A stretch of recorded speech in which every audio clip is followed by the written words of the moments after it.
I intro 30 seconds. Welcome to my channel, everyone. Today's story is one you won't want to miss. A tale of family drama, career upheaval, and the ugly truth about racism in our industry. I'm your host, and this episode will take you on an emotional journey from the heart of our community to the harsh realities of prejudice and division. If you're new here, hit that subscribe button right now so you don't miss out. Let's dive into today's story. Bunchi. Jay. Yet despite her skills, she has always had this nasty habit of belittling the food served in Asian-run eateries, often dismissing it as inferior just because of its cultural origins. It was one thing when I heard about these comments behind closed doors, but it became a real issue when she made those remarks to my face. It started with an innocent dinner at our family home. Sarah had cooked up a storm. Her signature dishes were out in full force. She talked proudly about her latest work achievements, and then, out of nowhere, she let slip that kung pao chicken, one of the most popular Chinese dishes, was nothing more than Americanized junk food. I felt my blood boil at those words. Here I am working hard at a restaurant known for its authentic cuisine, while Sarah, sitting across from me, dismisses it with disdain. The tension in the room was palpable. Can you imagine trying to keep your cool as someone undermines everything you believe in? After that night, things only got worse. My wife and I were already discussing the impact of these comments on our own lives, not just in our home but at work too. How would she feel if a colleague belittled her food like that? It's a heavy burden to carry. The breaking point came when Sarah made another offensive comment about my restaurant being nothing more than chop suey, and I lost it. The fight was intense, with both of us screaming at each other over the table. My wife tried to calm us down but couldn't stop the tears from falling as she saw her family tearing itself apart. The next day brought an even bigger shock. Our father-in-law, Doug, a man who had always been supportive and understanding, left a threatening voicemail for my wife and me. He called us out on our supposed betrayal of his daughter and threatened to cut us off completely if we didn't back down from the fight. That's when things got real. My in-laws' marriage was already strained by political differences, but this incident pushed them over the edge. Doug refused to apologize for anything he'd said or done, and my mother-in-law finally had enough. She packed her bags and left him that night, a move that shattered their family's stability. The fallout didn't stop there.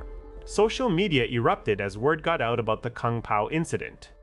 Arguments flared up among our extended family members who were already divided along political lines. People started taking sides, and it was heartbreaking to see families torn apart over something so trivial yet so deeply rooted in prejudice. Sarah's career took a hit too. She had worked hard for years to build her reputation as one of the best chefs in town, but now faced an industry-wide backlash. Local chefs turned their backs on her, refusing to collaborate or even acknowledge her presence at events. It was clear that her behavior had come back to haunt her, and not just professionally. Her employers weren't immune either.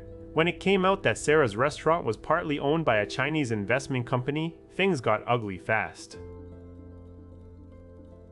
The company decided to distance itself from the controversy, leading to Sarah's abrupt resignation. She's now struggling to find work in the same industry she once dominated, all because of her careless words. It's been a roller coaster of emotions for everyone involved. I've watched my wife grapple with guilt and anger as we navigate this new reality. For me, it's been about standing up for what's right even when it means facing backlash from family members who should support us unconditionally. But here's the thing, through all the chaos and hurt, there has been a silver lining. This incident forced our families to confront uncomfortable truths and sparked conversations that needed to happen long ago. While the immediate aftermath was painful, it also paved the way for healing and growth.